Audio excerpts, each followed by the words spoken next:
हमारे बहुत सारे सोशियोलॉजी के ऐसे स्टूडेंट्स हैं जिनका सपना है आईआईटी से पीएचडी करने का या फिर आईआईटी से मास्टर्स करने का, लेकिन वो पीछे हट जाते हैं क्योंकि उन्हें लगता है आईआईटी सिर्फ बना है इंजीनियरिंग बैकग्राउंड वाले स्टूडेंट्स के लिए। लेकिन अब ऐसा नहीं है। अगर आप सोशियोलॉजी स्टूडेंट्स हैं और आप आईआईटी से मास्टर्स या फिर पीएचडी करना चाहते हैं तो गेट एग्जाम क्लियर करके आप अपने सपने को पूरा कर सकते हैं। So hello everyone, this is me Kritika Khandelwal, your sociology educator. And आज की वीडियो में मैं आपको गेट एग्जामिनेशन के बारे में सारी डिटेल बताने वाली हूँ। सबसे पहले तो एलिजिबिलिटी क्या है, exam pattern, exam fee and इसका सिलेबस क्या है जो मोस्ट इंपॉर्टेंट है। और दूसरी बात मैं आपको ये बता देती हूँ, अगर आप मास्टर्स करना चाहते हैं आईआईटी से या फिर पीएचडी करना चाहते हैं तो सेम एग्जाम होता है, एक ही एग्जाम आपको देना होता है। एंड अगर आप गेट एग्जामिनेशन क्लियर कर लेते हैं तो आपका रिज्यूमे और ज़्यादा स्ट्रांग हो जाता है। सबसे पहले बात करें गेट एग्जाम है क्या। गेट की जो फुल फॉर्म होती है वो होती है graduate aptitude test in engineering. इसमें लिखा हुआ है इंजीनियरिंग, बट ये अब ह्यूमैनिटीज के स्टूडेंट्स के लिए भी होता है। पहले ये नहीं था, 2021-2022 के बाद से ह्यूमैनिटीज को भी ऐड कर दिया गया, जिसमें एक सब्जेक्ट को भी ऐड किया गया है जिसका नाम है सोशियोलॉजी। ठीक है, तो आप इस एग्जाम को दे सकते हैं। साल में एक बार एग्जाम होता है। अभी नोटिफिकेशन आउट हो गया है जिसके बारे में मैं आपको बताने वाली हूँ। हर साल अलग अलग आईआईटीज एग्जाम कंडक्ट कराती हैं, जैसे इस बार आईआईटी मद्रास एग्जाम कंडक्ट कराने वाली है। एग्जाम का लेवल बहुत ज़्यादा डिफिकल्ट नहीं रहता है और साथ ही साथ बहुत कम स्टूडेंट्स हैं जिनको पता है गेट एग्जाम के बारे में, तो नंबर ऑफ कैंडिडेट्स कम होते हैं तो आपका एग्जाम क्लियर करने के जो चांसेस हैं वो इंक्रीज हो जाते हैं। साथ ही साथ कट ऑफ भी बहुत कम जाती है।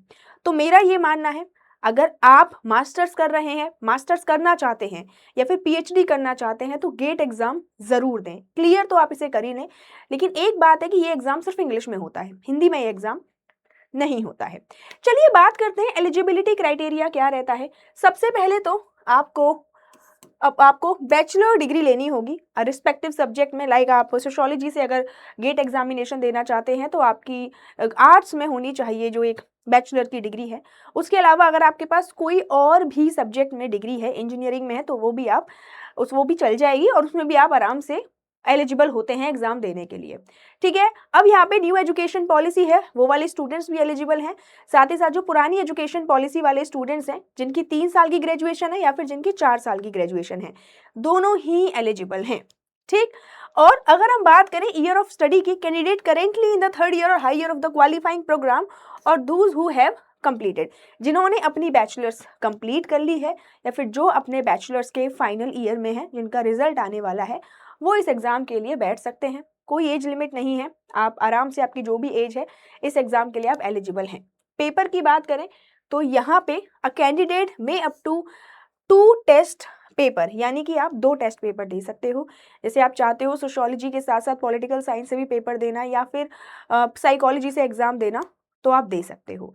ठीक है, ये आपको ध्यान रखना है, बट आप अपनी सब्जेक्ट चूज कर लेना क्योंकि गेट में सारी सब्जेक्ट्स नहीं है। Sociology one of them subject जो है उसमें, like I think political science नहीं है, सोशियोलॉजी है, साइकोलॉजी है। ठीक, इस साल गेट 2027 में जो एग्जाम होगा उसको कंडक्ट कराने वाली बॉडी है IIT Madras. Online computer based test होता है, जैसे यूजीसी नेट का एग्जाम होता है सीबीटी मोड पर, वैसे ही गेट का एग्जाम होता है। 3 घंटे का आपको समय मिलता है क्वेश्चंस को करने के लिए, जिनको आप 180 मिनट बोलते हैं। प्रॉपर यहाँ पे नेगेटिव मार्किंग भी होती है, तो एक नुकसान आपको ये मिलता है, यूजीसी नेट में नेगेटिव मार्किंग नहीं होती, लेकिन गेट एग्जाम में नेगेटिव मार्किंग होती है। अब यहाँ पे गेट ने यानी आईआईटीज ने क्या किया है कि क्वेश्चंस के पैटर्न को डिवाइड कर दिया है। आप देखेंगे एमसीक्यू बेस्ड क्वेश्चन आते हैं, उसके बाद एमएसक्यू क्वेश्चन आते हैं जिसमें 5 ऑप्शन या 4 ऑप्शन आते हैं और एक से ज्यादा ऑप्शन सही होते हैं, लाइक ABC, BCD, ACD, इस तरह से। ठीक है, और न्यूमेरिकल आंसर टाइप क्वेश्चन आते हैं, न्यूमेरिकल आंसर टाइप जिसमें कैलकुलेशन होती है, ये आपको सॉल्व करने होते हैं। ठीक है, अगर सेक्शन की बात करूं कि किस सेक्शन से कितने नंबर का क्वेश्चन बनता है, तो आप देखिए 15 नंबर का आता है जनरल एप्टीट्यूड से, उसके बाद रीजनिंग एंड कॉम्प्रिहेंशन से 25 मार्क्स, और सोशियोलॉजी का जो कोड है वो है XHC6, 60 मार्क्स का पेपर आपका सोशियोलॉजी सब्जेक्ट से पूछा जाता है, ये आपको ध्यान रखना है। लाइक यूजीसी में आप देखेंगे कि 200 नंबर का पेपर आता है सोशियोलॉजी का और 100 प्रश्न पूछे जाते हैं, लेकिन यहाँ पर 60 क्वेश्चन पूछे जाते हैं, टोटल पेपर ही 100 नंबर का है। पूरा मिला जुला कर जो पेपर है, जिसमें सोशियोलॉजी भी है, जिसमें जनरल एप्टीट्यूड भी है, वो 100 नंबर का पेपर है। अब यहाँ पे एक चीज को समझना बहुत जरूरी है, किसी क्वेश्चन में नेगेटिव मार्किंग है, किसी क्वेश्चन में नेगेटिव मार्किंग नहीं है, तो इसको आप समझ लो। जैसे कि 1/3 है 1 मार्क क्वेश्चन में, यानी ऐसे क्वेश्चन जो 1 नंबर के हैं उनमें 1/3 नेगेटिव मार्किंग होगी। जो 2 मार्क के क्वेश्चन है उसमें नेगेटिव मार्किंग को इंक्रीज कर दिया गया है, वो 2/3 होगी, ठीक है। और जो एमएसक्यू और एनएटी है, यानी ऐसे क्वेश्चंस जिसमें मल्टीपल ऑप्शंस दिए हुए हैं, 5 या 4 ऑप्शंस दिए हुए हैं और एक से ज्यादा सही है, उसमें नेगेटिव मार्किंग नहीं है। और जो न्यूमेरिकल क्वेश्चंस होते हैं उसमें नेगेटिव मार्किंग नहीं है, ये आपको ध्यान रखना है। यानी आपको बहुत सोच समझकर ये जो एमएसक्यू है और जो एनएटी है ये वाली क्वेश्चंस अटेम्प्ट करने हैं, क्योंकि प्रॉपर यहाँ पे नेगेटिव मार्किंग दी हुई है। इसके बाद बात करें कि एग्जाम कब होगा, तो बहुत बढ़िया बात यह है कि अभी से ही जो गेट का एग्जामिनेशन की डेट है वो जारी हो गई है। तो रजिस्ट्रेशन है वो आपके 14 से 24 अगस्त के बीच में आएंगे। लास्ट डेट है अप्लाई करने की 21 से 29 सितंबर, ठीक है। और लेट फी होगी 13 अक्टूबर से 13 अक्टूबर तक अगर आप सबमिट करते हो तो लेट फी है, स्टार्ट हो जाएगी जब से लास्ट डे है। एडमिट कार्ड रिलीज होगा 3 जनवरी को और ये जो एग्जामिनेशन की डेट है 6, 7, 13, 14, 20, 21 फरवरी 2027। यूजुअली जो गेट का पेपर होता है वो फरवरी में ही होता है और जल्द ही रिजल्ट आ जाता है और साल में एक बार होता है। और क्योंकि यूजीसी का पेपर 2 बार होता है साल में, लेकिन गेट का पेपर 1 बार होता है, तो गेट को आपको बड़े ध्यान से देना है। एग्जाम फीस की बात कर लेते हैं, तो यहाँ पर अगर आप female SC ST PWD category से बिलोंग करते हैं तो 1000 रुपये फीस है पर पेपर, ठीक। और यहाँ पे लेट फी अगर आप देते हैं तो वो 1500 हो जाएगी। सेम अगर आप फॉरेन नेशनल्स हैं, किसी और कंट्री के हैं, तो भाई 2000 रुपये फीस है और 2500 रुपये यहाँ पे है लेट फीस हो जाएगी, यानी 2000 की जगह 2500 देने पड़ेंगे, ठीक। इसके बाद चलते हैं हमारे मेन मुद्दे पर कि सोशियोलॉजी का सिलेबस क्या है, क्योंकि यही जो सिलेबस है यही आपको गेट एग्जाम क्लियर कराएगा। तो यहाँ पे आपको 8 यूनिट देखने के लिए मिल जाएंगी सोशियोलॉजी में। सबसे पहले देखिए, ये है सबसे पहली यूनिट क्लासिकल सोशियोलॉजिकल ट्रेडिशन। ये आपको सोशियोलॉजिकल थ्योरी के नाम से यूजीसी नेट के सिलेबस में भी मिल जाएगी। यहाँ पे प्रॉपर देखो सिलेबस को कितना ज्यादा डिटेल में दिया हुआ है, इवन थिंकर्स और थिंकर्स के जो इंपॉर्टेंट कॉन्सेप्ट्स हैं वो भी दिए हुए हैं। तो देखिए एमाइल डर्कहाइम है, उनकी social solidarity, effects, religion, functionalism, proper ये सारे टॉपिक्स है। कार्ल मार्क्स के भी सारे टॉपिक दिए हुए हैं यहाँ से। फिर स्ट्रक्चरल फंक्शनलिज्म एंड फंक्शनलिज्म से ब्रेनिलो मेलिनोस्की से क्वेश्चन आएंगे, Radcliffe Brown, Talcott Parson, Robert K Merton और सी लेवी स्ट्रॉस। ये पूरा यूजीसी नेट जो है वो कॉपीड है यहाँ पे सिलेबस। हर्मेनेटिक एंड इंटरप्रिटेटिव ट्रेडिशन में GH मीर, अल्फ्रेड सूज, क्लिफोर्ड गिज, ये भी यूजीसी नेट का सिलेबस कंप्लीट करके आप इसे कर सकते हैं। देन पोस्ट मॉडर्निज्म में ये भी यूजीसी नेट के सिलेबस में आपको मिल जाएगा। कन्फ्लिक्ट थ्योरी है और देन है इंडियन थिंकर्स, ये भी यूजीसी में आपको मिल जाएंगे। मतलब कहने का ये है कि अगर आप यूजीसी नेट का सिलेबस अच्छे से कर लेते हैं तो गेट एग्जामिनेशन आराम से निकाल सकते हैं, क्योंकि गेट एग्जामिनेशन की जो कट ऑफ है वो बहुत ज्यादा कम जाती है। इसके बाद बात करें रिसर्च मेथोडोलॉजी, वही आप देखेंगे यूजीसी का जो सिलेबस है वहां पे सेकेंड यूनिट आपकी रिसर्च है।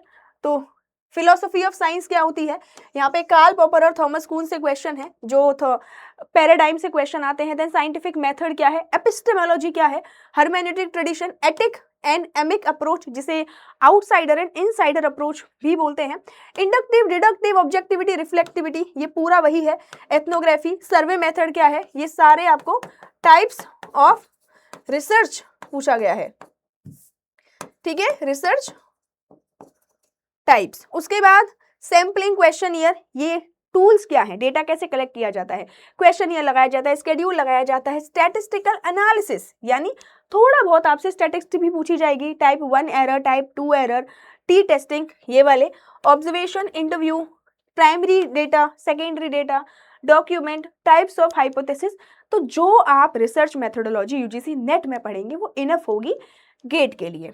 इसके बाद चलते हैं चैप्टर नंबर 3 की तरफ। सोशियोलॉजिकल कॉन्सेप्ट, बेसिक कॉन्सेप्ट है यहाँ पे। देखिए सोशल स्ट्रक्चर क्या है, नेटवर्क क्या है, status, role, community, socialization, diaspora, values, norms, rule, personhood, habitus, agency, bureaucracy, ये सारे जो कॉन्सेप्ट है आपको यूजीसी नेट के सिलेबस में मिल जाएंगे। मैरिज क्या होती है, फैमिली एंड किनशिप क्या है, economy, religion, education, law and custom, फिर सोशल स्ट्रेटिफिकेशन, सोशल डिफरेंस क्या होता है, स्ट्रेटिफिकेशन में रैंकिंग कैसे बनाई जाती है, फिर इनइक्वालिटी, कुछ जो ग्रुप है उनको मार्जिनलाइज कर दिया जाता है, जैसे इंडिया में है मुस्लिम्स, इंडिया में है schedule caste, caste and class based यहाँ पे स्ट्रेटिफिकेशन है, स्टेटस और यहाँ पे रेस, ट्राइब, डिसेबिलिटी, जेंडर, इन सब के बेसिस पर कैसे सोसाइटी में असमानता, इनइक्वालिटी होती है, ये ध्यान रखना है। Social change, evolution and diffusion, modernization, social transformation, ये सारे एम एन श्रीनिवास के कॉन्सेप्ट्स हैं, ये दो, संस्कृताइजेशन, वेस्टर्नाइजेशन, ऑक्यूपेशनल चेंज कैसे होता है, एजुकेशनल चेंज कैसे होता है, इन सब की बात की जा रही है। तो ये है यूनिट 3। देन हम चलते हैं यूनिट 4 है agrarian sociology and rural transformation. यहाँ पे आपको सब कुछ पढ़ना है रूरल एंड अर्बन सोसाइटी के बारे में। जैसे देखिए कास्ट, ट्राइब, डिस्टिंक्शन क्या है, ठीक है, एग्रेरियन सोशल स्ट्रक्चर, कौन कौन से क्लास रिलेशन है जो एमर्ज हो रहे हैं, land ownership and agrarian relationship, agrarian economy क्यों डिक्लाइन हो रही है, डीपीजेंटाइजेशन, ये आपको याद रखना है। देन एग्रेरियन अनरेस्ट क्यों हो रहा है, ठीक है, उसके बाद फ्यूडलिज्म क्या होता है, मोड ऑफ प्रोडक्शन क्या होता है, पंचायती राज वाला कॉन्सेप्ट भी आपको पढ़ना पड़ेगा। उसके अलावा ग्रीन रेवोल्यूशन क्या होता है, यानी यहाँ पे थोड़ा आपको पॉलिटिकल जो सोशियोलॉजी होती है उसके कॉन्सेप्ट्स पूछे हुए, प्लस आपको थोड़ा जीके पढ़ना पड़ेगा, ठीक। इसके बाद फैमिली मैरिज एंड किनशिप, वही अलग से यूनिट दे दी है, यही जो टॉपिक है वो यूनिट 3 में भी है। तो देखिए alliance and cultural, gender relations, power dynamics, inheritance कौन कौन से टाइप के होते हैं, लाइक प्रोमिजेनिटर पढ़ते हैं हम, ठीक, अल्ट्रामोजेनिटी पढ़ते हैं, succession, then gender, sexuality, reproduction, children, youth and elderly, emotion and family, कैसे फैमिली से इमोशनल कनेक्ट होता है, कौन कौन सी फैमिली है जो एमर्ज हो रही हैं, लाइक ब्लेंडेड फैमिली है, स्टेम फैमिली है, ये आपको ध्यान रखना है, सारी फैमिली के टाइप देखने पड़ेंगे, मैरिज प्रैक्टिसेस कौन कौन सी चेंज हो रही हैं, और केयर एंड सपोर्ट सिस्टम कैसे चेंज हो रहा है कि पहले फैमिली ही केयर किया करती थी, अब बहुत सारे शेल्टर होम्स खुल गए हैं, फैमिली लॉज इंपॉर्टेंट है, कौन कौन से हैं, उसके बाद वुमेन के अगेंस्ट कौन कौन से क्राइम हो रहे हैं, यहाँ पे जो लॉज होते हैं वुमेन के अगेंस्ट क्राइम के, वो आपको याद रखने, लाइक एंटी डाउरी, एंटी सती, एंटी हरेसमेंट, एंटी सेक्सुअलिटी, ये सारी चीजें आपको याद रखनी है। इसके बाद चलते हैं नेक्स्ट यूनिट पर, जो इंडियन सोसाइटी वाली यूनिट है। इंडियन सोसाइटी में आपको जीएस घुरे को पढ़ना है, लिखा हुआ है, एम एन श्रीनिवास को पढ़ना है, फुले, बाबा साहिब, AR देसाई, लीला दुबे, शर्मिला रेगे, फैमिली किनशिप, हाउस होल्ड, यानी एक्स्ट्रा थिंकर्स आपको पढ़ने पड़ेंगे। यूजीसी नेट में भी यहाँ से क्वेश्चन बनते हैं, बट सिलेबस में नहीं दिया हुआ है, लेकिन पढ़ने होते हैं, ठीक। Andre Beteille, AR Desai, DN Dhanagare, TK Oommen, ये सारे थिंकर्स आपको पढ़ने होंगे। सोशल मूवमेंट भी यूजीसी नेट में दिया हुआ है, तो क्या होता है सोशल मूवमेंट, ठीक है, और यहाँ पर ये टाइप्स ऑफ सोशल मूवमेंट है, रिवॉल्यूशनरी मूवमेंट है, रिफॉर्मिस्ट मूवमेंट है, रिडम्पटिव मूवमेंट है, ठीक है। उसके बाद मार्क्सिस्ट व्यू क्या है, मोबिलाइजेशन थ्योरी क्या है, social movement in India with specific reference to social basis, ठीक है, इंडिया में कौन कौन से सोशल मूवमेंट हुए, कास्ट बेस्ड हुए हैं, वुमेन के लिए सोशल मूवमेंट हुए हैं, जेंडर बेस्ड जिनको बोलते हैं, क्लास बेस्ड हुए हैं, दलित बेस्ड मूवमेंट हुए हैं, लेबर मूवमेंट हुए हैं, ये सारे सोशल मूवमेंट। सिविल सोसाइटी का क्या रोल रहता है सोशल मूवमेंट में, सिविल सोसाइटी क्या होती है, उसके फीचर्स क्या होते हैं, सोशल मूवमेंट ऑफ ग्लोबलाइजेशन, यानी कैसे एक जो सोशल मूवमेंट है वो पूरे ग्लोबल लेवल पर फैल जाता है, तो ये सारी चीजें आपको याद रखनी है। इसके बाद चलें सोशियोलॉजी ऑफ डेवलपमेंट, तो यहाँ पे आपको बताना है कि जो मॉडर्नाइजेशन थ्योरी है वो क्या कहती है, मार्क्सिस्ट और न्यू मार्क्सिस्ट पर्सपेक्टिव क्या है, इसमें थ्योरीज के नाम बताए हैं, dependency theory and world system theory, but जितने भी इकोनॉमिक मॉडल हैं वो आपको सारे पढ़ने हैं। माइक्रो पॉलिटिक्स ऑफ डेवलपमेंट की बात की है, maps and model, knowledge and power in development, कैसे डेवलपमेंट को और ज्यादा इन्वेंट किया जाता है, सबल्टन मूवमेंट, उन लोगों के मूवमेंट जो बहुत पिछड़े हुए हैं, जैसे दलित हैं, जैसे वुमेन है, पोस्ट कॉलोनियल डेवलपमेंट, जब हमारा देश आज़ाद हुआ, कॉलोनी नहीं था, हमारा देश आज़ाद हुआ तो कैसे हमारे देश में डेवलपमेंट हुआ, डिसेंट्रलाइजेशन, सेंटर से कैसे स्टेट को पावर मिलती है, पार्टिसिपेटरी अप्रोच, कि देश में कैसे सब लोग पार्टिसिपेट करके अपना पार्टिसिपेट करते हैं और डेवलपमेंट का हिस्सा बनते हैं। डेवलपमेंट एंड इट्स क्रिटिक में पोस्ट डेवलपमेंट पर्सपेक्टिव क्या है, एस्कोबार का, alternate development paradigm, then feminist critique क्या है, human development, development induced dispossession, यहाँ पे कि डेवलपमेंट के साथ साथ कैसे हम ह्यूमैनिटी को ध्यान में रख रहे हैं, ह्यूमन डेवलपमेंट कैसे हो रहा है, फेमिनिस्ट को क्रिटिक कैसे किया जाता है, तो ये सारी चीज़ें आपको पढ़नी है, ठीक। तो मैं एक चीज़ आपको बताना चाहती हूँ कि यूजुअली ये आप जो यूजीसी नेट का सिलेबस पढ़ रहे हैं, ये पढ़ के भी आप गेट का एग्ज़ाम क्रैक कर सकते हैं, क्योंकि अराउंड 100 में से 45 के आसपास ही कट ऑफ जाती है। ठीक, पेपर 1 में आपको थोड़ा रीजनिंग के क्वेश्चन सॉल्व करने होते हैं, मैथ्स के क्वेश्चन सॉल्व करने होते हैं, तो वही यूजीसी के लिए भी आप मैथ्स पढ़ेंगे, बट थोड़ी डिफिकल्ट साइड में मैथ्स आती है, तो कोशिश करना उसको भी आप देखते रहो। और आपको क्या करना है, यहाँ पे आप प्रीवियस ईयर पेपर देख लेना, गेट के प्रीवियस ईयर पेपर आप देखोगे तो आपको आइडिया लग जाएगा कि किस तरह के क्वेश्चंस पूछे गए हैं। ठीक, उनको सॉल्व करना स्टार्ट करो। एंड अभी सिर्फ प्रीवियस ईयर क्वेश्चंस को देखो, एग्जाम फरवरी में होगा, तो 2-3 महीने पढ़ाई करके फिर से पेपर अटेम्प्ट करके देखना कि कितने नंबर आ रहे हैं। बट एक चीज़ मैं कहूँगी, जो इंग्लिश मीडियम स्टूडेंट्स हैं या फिर जो ऐसे स्टूडेंट्स हैं जिनको इंग्लिश समझ आती है, प्लीज़ गिव दिस पेपर। इस पेपर को अटेम्प्ट करो ही करो। फीस थोड़ी सी ज़्यादा है इस पेपर की, अगर आप इतनी फीस दे के फॉर्म फिल कर रहे हो तो फिर ट्राई करो कि पेपर क्लियर हो जाए, क्योंकि फिर आपके पास दो एक वैलिडेशन होंगी कि आपके पास एक यूजीसी नेट क्लियर है, जेआरएफ क्लियर है, और आपके पास गेट एग्जामिनेशन भी क्लियर है। आगे जाकर जब आप इंटरव्यूज में बैठेंगे तो आपके पास एक फ़ायदा होगा कि आपके पास एक्स्ट्रा क्वालिफिकेशन है एक, और गेट के थ्रू आप आईआईटीज़ में जा सकते हैं, आईआईटी दिल्ली, आईआईटी बॉम्बे, ठीक है, आईआईटी रुड़की, इन सब से आप सोशियोलॉजी में पीएचडी भी कर सकते हैं।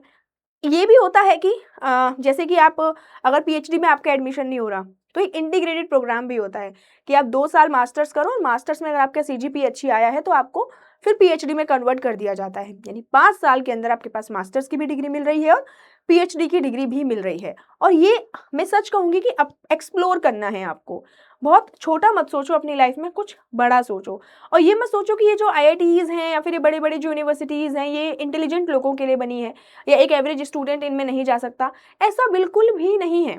आप ट्राई करो, आप बिल्कुल जा सकते हो। अगर आप कंसिस्टेंटली मेहनत कर रहे हो तो आपको पता भी नहीं है आप कितने बड़े लेवल पर पहुंच जाओगे। ठीक, टेलीग्राम चैनल ज्वाइन करो, यहीं आपको सारी अपडेट मिलती है। सोशियोलॉजी के क्विज, यूट्यूब क्लासेस के पीडीएफ, मास्टर क्लासेस के पीडीएफ, सब कुछ आपको यहाँ मिल जाता है। मेरी जो यूट्यूब क्लास है वो होती है 5 बजे, आप जुड़ सकते हैं, क्योंकि आपने देख लिया है कितनी ज़्यादा सिमिलैरिटी है UGC NET and GATE examination में। और गेट तो आपको देना है, यूजीसी नेट को आपको प्राइमरी रखना है। मास्टर क्लास 6:30 बजे होती है, पेड क्लास 2 बजे होती है।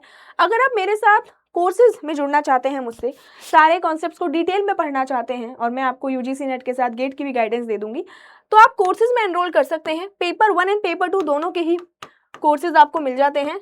के जेआरएफ कोड आपको यूज़ करना है, जिससे प्राइस और ज़्यादा कम हो जाएगा।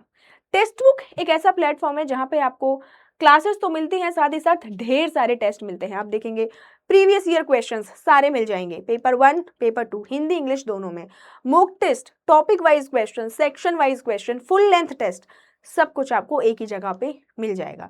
यानी अलग से आपको कहीं टेस्ट सीरीज में स्पेंड करने की ज़रूरत नहीं है, क्योंकि आपको पता है कि टेस्ट सीरीज भी बहुत महंगी आती है और फिर कोर्सेज का भी खर्चा बहुत ज़्यादा हो जाता है। एक ही साथ एक ही बंडल में सारी चीज़ें आपको मिल जाएंगी। ठीक है, चलिए guys, thank you so much, all the best. जो भी गेट एग्जामिनेशन देने वाले हैं मुझे ज़रूर बताएं, ठीक है, कमेंट सेक्शन में ज़रूर बताएं कि क्या आप एग्ज़ाम देना चाहते हैं, क्लियर करना चाहते हैं। और अगर आप मुझसे कांटेक्ट करना चाहते हैं तो ये मैं अपनी टेलीग्राम आईडी आपको देकर जा रही हूँ, जो है खंडेलवाल कृतिका।